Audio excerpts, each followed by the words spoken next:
Los miembros numerarios de la Academia Mexicana de la Lengua tienen la obligación, por disposición estatutaria, de ofrecer periódicamente una lectura de su autoría, una exposición, una charla o una conferencia en las sesiones plenarias de la corporación que se llevan a cabo quincenalmente. Dichas lecturas dejaron de ser privadas y adquirieron un carácter público, con el propósito de cumplir de mejor manera su función de difundir el conocimiento, no nada más de carácter lingüístico, sino de la cultura en beneficio de la sociedad. La Academia Mexicana de la Lengua es una entidad plural integrada no solo por escritores, lingüistas o filólogos, sino también por filósofos, historiadores, abogados, científicos, médicos, arqueólogos, artistas, etc.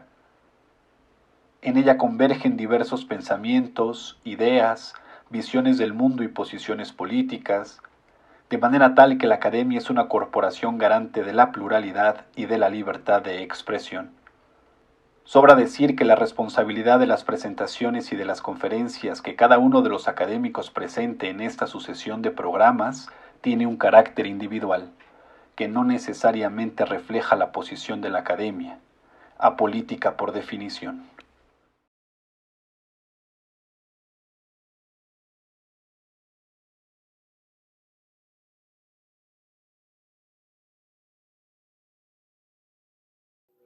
Lectura sobre Landru, la opereta de Alfonso Reyes.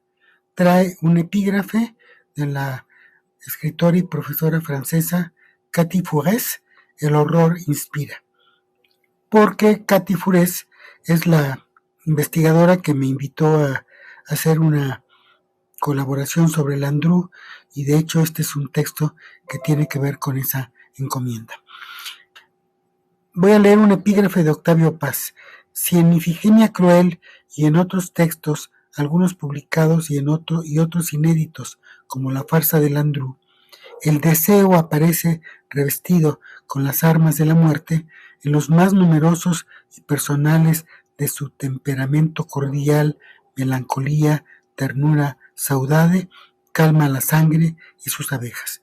Octavio Paz, El jinete del aire, Alfonso Reyes. Después, un epígrafe sobre la voz opereta. Viene del alemán operette, del francés opérette, del inglés operetta, en italiano operetta, diminutivo de ópera. Su significado literal es ópera pequeña.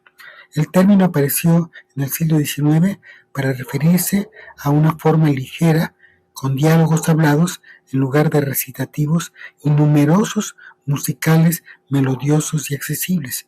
La opereta a su vez dio origen a la comedia musical y al musical moderno. Oxford Companion to Music. Alison Lantham. Parlaient si bien lorsque tu leur disais: venez ma douce amie, allons vite à Gambay. J'ai une petite villa, rien que monter et descendre. Hélas, elle montait et descendait ensemble. Landru, Landru, de quel bois te chauffes-tu?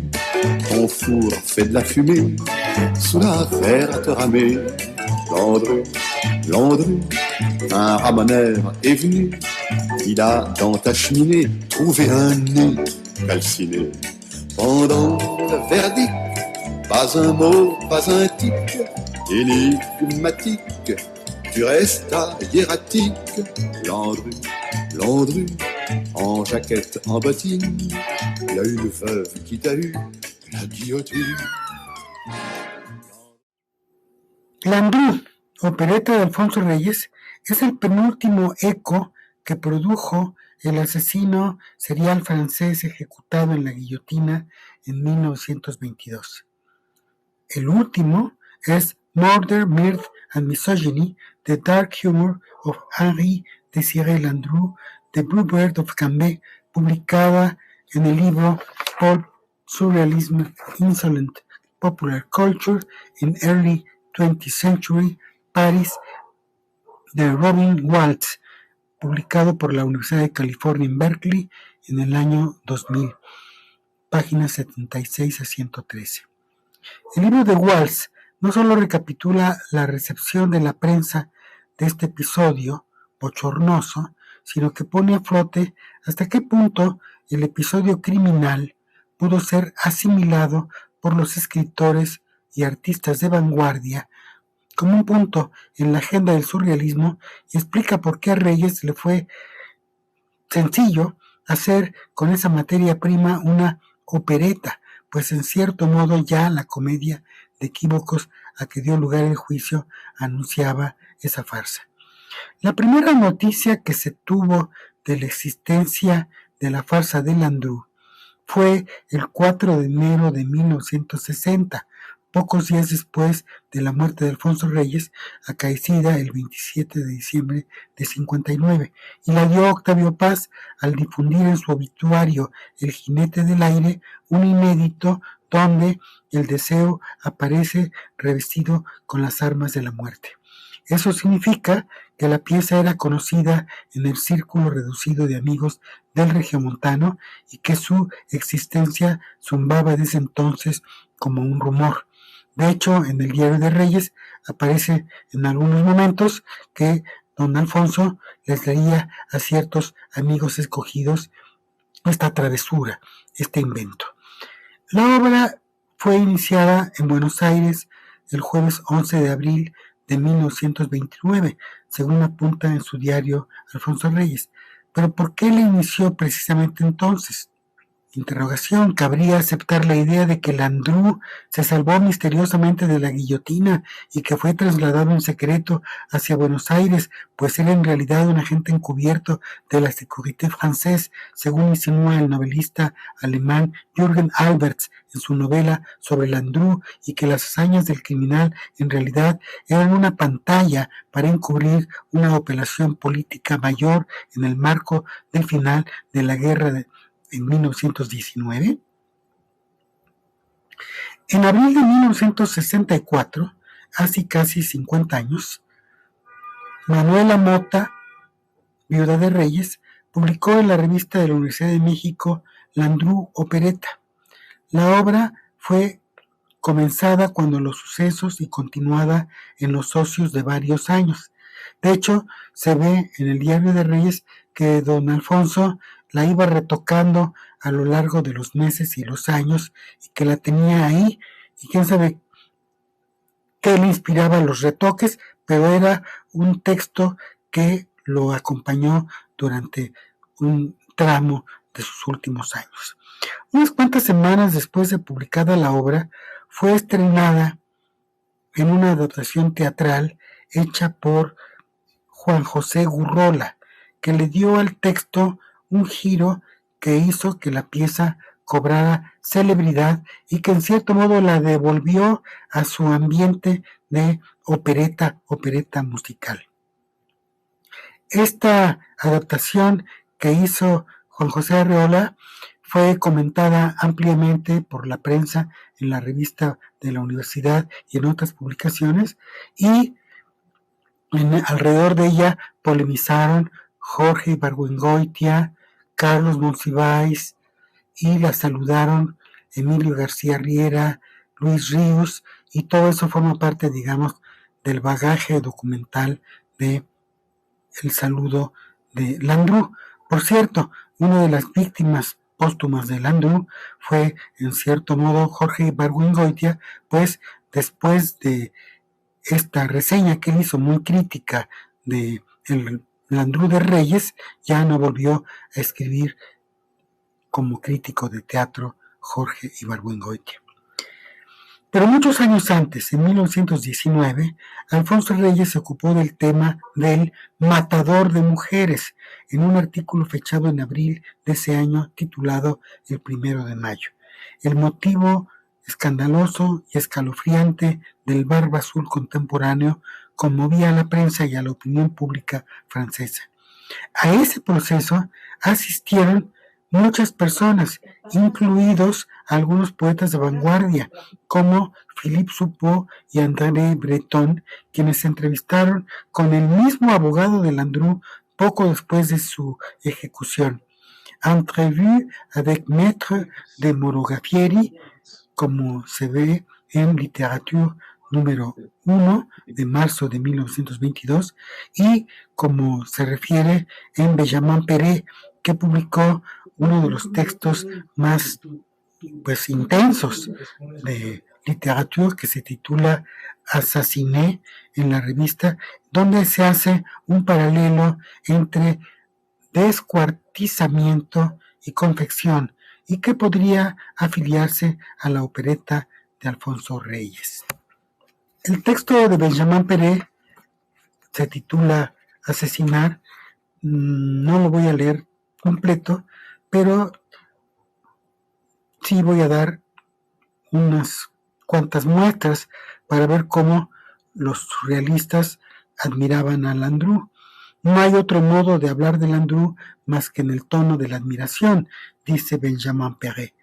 Un crimen no nos interesa más que como un experimento, una disociación de compuestos químicos, cuando el autor ha apuntado a un blanco determinado, venganza, crimen pasional, etc., esto ya no sería culpable, ya no podría ser cuestión de culpabilidad el encontrar a un hombre que mata a su semejante femenina, pero algo de esto tampoco notable como hacer niños.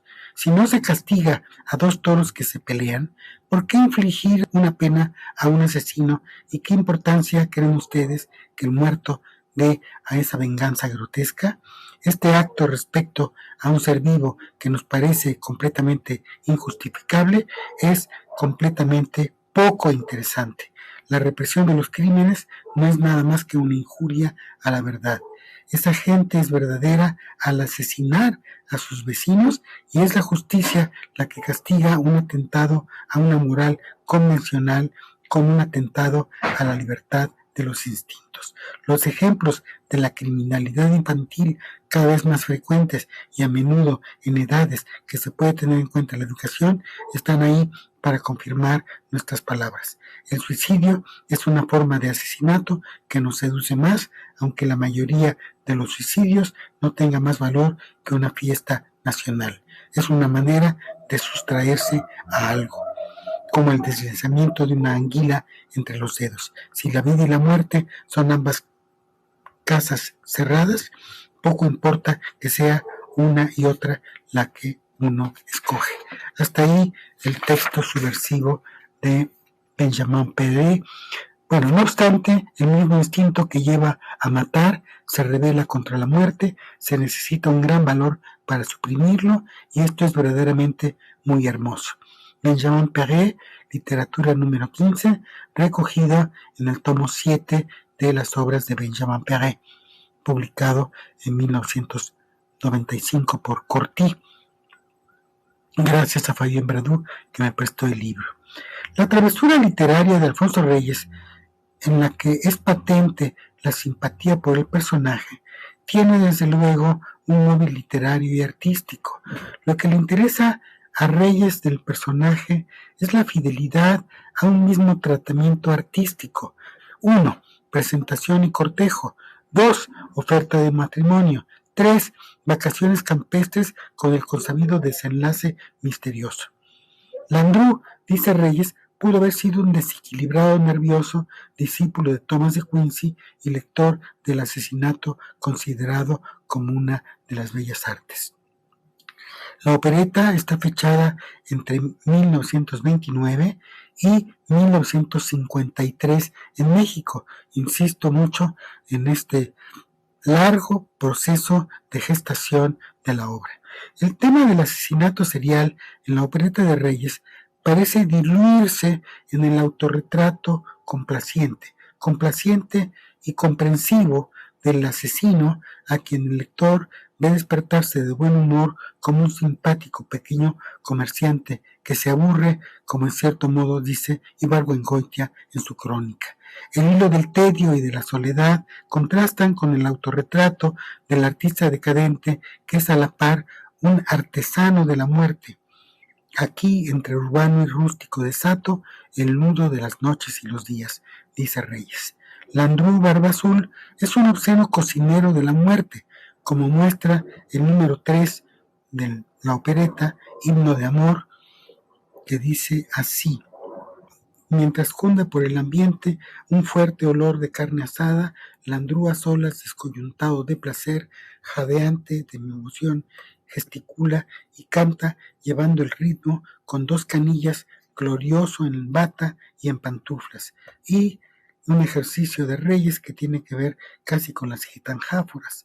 Oh artífice del canto, en vano labras, para tanto placer estorban las palabras, vuelvo al seno del mundo con pávidos grupidos, tú, Senado, si temes te tapas los oídos, grr, grr, brr, brr, hui, hui, jua, jua, glo, glo, glo, glo, glo, cabalgo desalado, el lecho es una fosa y eneros machacado, grr, grr, hui, hui, jua, jua, glo, glo, glo, gloró, responde a mi apetito como una hermosa mueca que vale más que un grito. Al parecer a Landru no le interesaba tanto el dinero de las víctimas como la sórdida contabilidad de los pequeños sobres en que iba poniendo como un fetichista los recuerdos de sus víctimas. Landru llega a sentir que su oficio sangriento participa de lo sagrado. Disfruto de la carne y anulo su prisión, 2 veces sacerdote, la doble comunión, me paga por escote un poco de emoción, si mi cepillo obra de la limosna el don, qué mucho el suelo cobra la barca de Carón, público amado. Landru piensa que su antropología bárbara es un humanismo y que su humanismo se resuelve en exhibicionismo.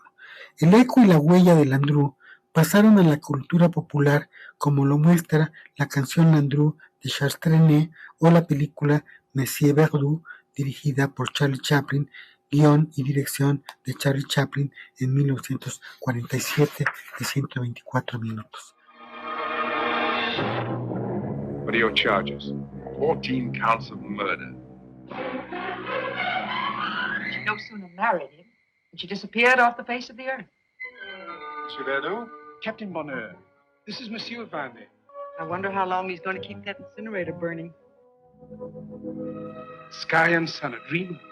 You've had such beautiful, it's in your eyes, inspiring moments together.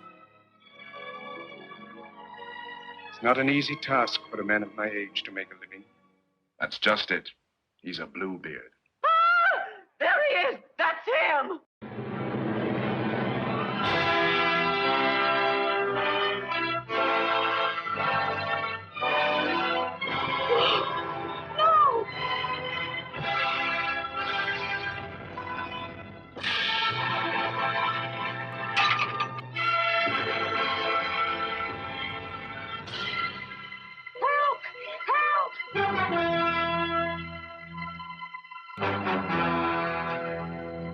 Did you lock the doors?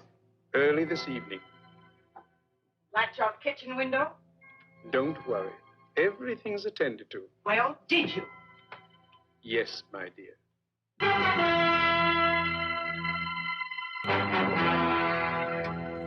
And now for the experiment. El tema latente y envolvente es el de la relatividad de la justicia y las posibilidades dramáticas. Alfonso Reyes se graduó, hay que recordarlo, como abogado, con una tesis sobre la teoría de la sanción, que es, por así decirlo, una lectura del revés o de los reveses del derecho. El tema del revés o el reverso del párrafo, de la literatura, de la letra, de la escritura, no le era ajeno a Reyes. El juicio penal, el juicio del crimen, era algo que lo fascinaba. Y de eso da cuenta una página deliciosa e inquietante del propio Reyes sobre Madame Caillot y la ficción finalista. Obras completas, tomo 3, Madame Caillot y la ficción finalista en El Cazador. Poco después de que la profesora Cathy Fourès y Javier Perucho me invitaron a escribir una entrada para el diccionario de la ficción policial en México sobre la opereta Landru, publicada póstumamente por la viuda de Alfonso Reyes, Manuela Mota, llegó a mis manos la novela Landru, publicada por el alemán Jürgen Alberts en 1987 y traducida por Bárbara Pérez Curiel para el Fondo de Cultura Económica en 2023 en la colección popular. La novela levanta un animado fresco histórico en torno al caso Landru En el curso de sus bien construidas y vertiginosas páginas, el lector va adentrándose en el misterio de un hombre acusado de matar a varias mujeres y a un adolescente, ejecutado en la guillotina públicamente y que misteriosamente reaparece en Buenos Aires debido al hecho de que en realidad, según la novela, el infame supuesto asesino era un agente del servicio secreto francés. La tesis de la novela es que el caso Landru fue un montaje tramado desde las altas esferas del poder político para encubrir el fracaso del presidente Clemenceau en 1919 al término de la guerra. La novela de Albrecht juega con estas figuras históricas, inserta documentos como el protocolo policial de 1919 o el extracto de revistas de noticias como el Impress del 5 de noviembre de 35 y construye con el contradictorio caso de Henri Désiré Landru. Lo que más me atrajo y convenció en la novela es la recreación animada que hace en sus páginas del juicio de Landru, cuyo ambiente tiene no poco de teatral y de opereta. Ese clima ligero es precisamente el aire como de farsa medieval que tiene la opereta de Alfonso Reyes y que, puestos a novelar, pudo haber conocido a Landru, tal vez en Buenos Aires. La opereta dedicada al criminal Landru por Alfonso Reyes debe inscribirse en el horizonte de los diversos placeres de los planes burlescos que van desde las burlas literarias hasta los esbozos finales de El Licencioso y otras páginas, pasando por el acto mudo del escondite, los esbozos, sueños y brisnas gobernados por la comezón erótica e incluso la traducción de una obra tan subversiva y revulsiva como puede ser El panal de las abejas de Bernard de Mandeville. Ese picante conjunto es el invernadero en el cual prosperan las farsas y parodias como El canto de Hollywood y el tremendo Landru, escrito y reescrito a lo largo de lustros como un desahogo de los tirantes académicos y diplomáticos a que se veía sometido el embajador y poeta. La idea de que me he venido formando es que la susodicha opereta no es una casualidad. Para entenderla hay que desarmar el complejo laberinto en que ocultó Reyes a su monstruoso minotauro interior, acotándolo hasta las márgenes y enredándolo en briznas para poder salvarlo. Sin embargo, hay que insistir en que la opereta no fue publicada en vida por Alfonso Reyes, sino tiempo después, aunque Reyes es evidente por lo que vemos de Octavio Paz, que la daba a leer o la daba a conocer a sus amigos. Entonces la obra fue publicada por Manuela Mota, su viuda, quien no solo se tomó la libertad de editar Landru, sino también, por otro lado, la oración del 9 de febrero. Manuela Mota, albacea y cómplice, consejera, editora, lectora. Línea de fuga, diría el filósofo Gilles Deleuze. Geometría de los planos oblicuos, la humanidad escrita y salvada por Alfonso Reyes en estos cuadros de gimnasia deseante y corporal que lo sonsaca de sus cabos decorosos y lo hace amigo entrañable de Luis Buñuel y de Max Aub, que sí fue su amigo, de Ionesco y de Cocteau, que también fue su amigo. La pulsión que mueve todo este sentido escénico y sensual y erótico es la de un erotismo pánico, infantil y mantado por el espejismo de lo prohibido. A Alfonso Reyes le gustaba jugar a tocar raya, a tocar lo prohibido. Pero, ¿cómo se le ocurrió a Reyes escribir esta ópera? ¿Por qué la inició? ¿Por qué la interrumpió? ¿La volvió a retomar? ¿Por qué escogió precisamente esa forma de ópera cómica para su farsa, que es una opereta? Reyes sabía muy bien lo que es una opereta, como muestra el texto La opereta, que le dedicó a nuestra eximia autora Esperanza Iris, que es un texto muy interesante que nos hace ver cómo Reyes conocía lo que estaba en juego en una opereta. Dice así Reyes en ese texto sobre Esperanza Iris. A no ser porque si la ópera se redime de los argumentos o fábulas pueriles por excelencia musical, la opereta se redime también, pero ¿por qué? Se redime por el impulso lírico, por cierta embriaguez que la anima, ordenando como en orbes dorados las escenas cómicas y alegres. La vida, nos decía hace poco un gran poeta, solo vale la vida de vivirse, solo vale la pena de vivirse como embriaguez. Y en esta calidad de embriaguez lírica, de energía dionisiaca, está lo mejor de la opereta, solo por ella puede salvarse, solo por ella podría llegar algún día a ser una verdadera obra de arte. Con la opereta, como con el cinematógrafo, vivimos en una confiada expectación. Un día llegará, sin contar con que la opereta, es decir, la hija de la ópera cómica y de la ópera búfera, tiene un pasado prometedor. En Francia, Offenbach, La Belle Hélène, Orfeo en los infiernos, Las campanas de Carrión o de Corneville, La Paricholi, La hija de Madame Angot, la música humorística intelectual algo seca en Inglaterra, donde la opereta alcanza su mayor esplendor entre 1870 y 1890. El libretista Gilbert y el músico Sullivan, El Mikado, Pianoforte, Patience, donde figura Oscar Wilde, un Wilde anterior a la catástrofe, La Florodora de Leslie Stewart. Si la ópera francesa ha quedado sustituida por la revista, la inglesa tiene como heredera a la opereta yankee. Viena, antigua opereta de los años de 1880, etapa que precede a la viuda alegre de nuestros días.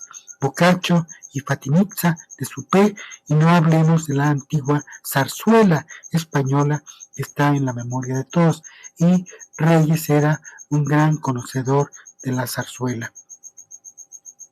Por cierto, no he logrado detectar que haya habido una Landru puesto en zarzuela.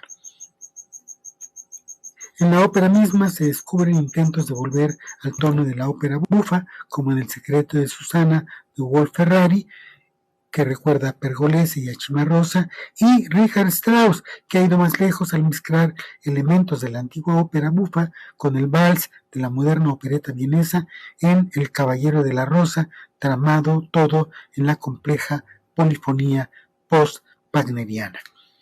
O sea que no somos enemigos de los géneros en sí mismos, aunque las obras que actualmente produce tal o cual género pueden no satisfacernos del todo. Esperanza Iris es superior a las obras que representa.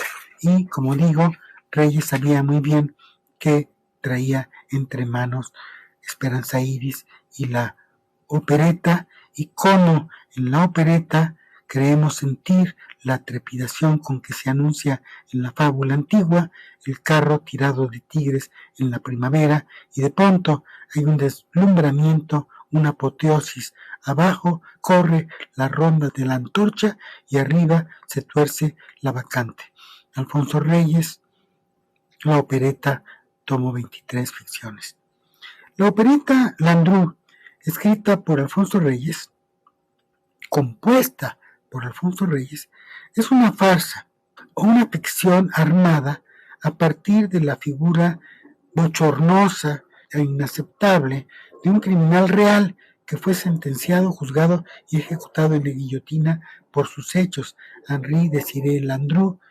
Pero me llama la atención y suscita mi interés entre filológico y detectivesco que el noble escritor mexicano haya iniciado, guardado, retrabajado durante muchos lustros este texto que, por lo que se sabe, ahí está el testimonio de Octavio Paz y del propio Diario de Reyes, leía a sus conocidos, pero que finalmente no publicó, aunque sí lo hizo doña Manuela, su heroica editora y esposa. Pero ¿qué movía a Reyes a interesarse en este personaje y acaso hasta identificarse un poco con él? ¿Tenía Reyes una faceta oculta de Barba Azul? ¿Hasta dónde se puede pensar que se trata de un juego literario, de un divertimento? ¿Hasta qué punto el fantasma de Landru recorre la literatura mexicana? Ya en el momento mismo del juicio, los surrealistas, con André Breton a la cabeza, definieron el sucedido como una manifestación surrealista con un alto contenido de humor negro. El inculpado y condenado a la guillotina fue de inmediato objeto de una petición firmada por el mismo jurado que lo condenó, con un recours de grâce todavía más sospechoso, pues al parecer la condena se dio sin suficientes pruebas. Otro elemento que contribuyó a esta definición es que las audiencias se transformaron en una pasarela social donde alternaban autores como Colette, la cantante popular Mistanghetti, el embajador de Persia, Mohamed Hassan Mirza, el ministro chino Chen Lo, el embajador español Quiñones de León, y una rara combinación casi fantasmagórica de personajes de alta sociedad, periodistas de altos vuelos, reporteros gallináceos, mujeres y hombres ávidos de codearse con snobs, policías, militares disfrazados y desde luego siempre los paparazzi, los simpatizantes de la vanguardia artística y literaria y las tribus de abogados y carceleros. Ya en su momento, el juicio de Landru era una opereta y fue un fenómeno de la nueva cultura popular en la posguerra, como sugiere Robin Walsh en su ensayo Murder, Mirth and Misogyny, y como en cierto modo nos hace ver el propio Alfonso Reyes en este texto misterioso, enigmático y que arroja una luz vidriosa sobre el noble patriarca de las letras mexicanas. Muchas gracias. Landru, Landru, en jaquette, en bottine, il y a une veuve qui t'a eu, la guillotine. Landru, Landru, on prétend qu'on t'a vu en bon petit vieux grand-père, vivant à Buenos Aires, la barbe rasée et la moustache frisée, plus rien de l'homme d'alors, c'est ça la mort. Disons tout de suite qu'en 1928, ce genre d'histoire était facile à croire.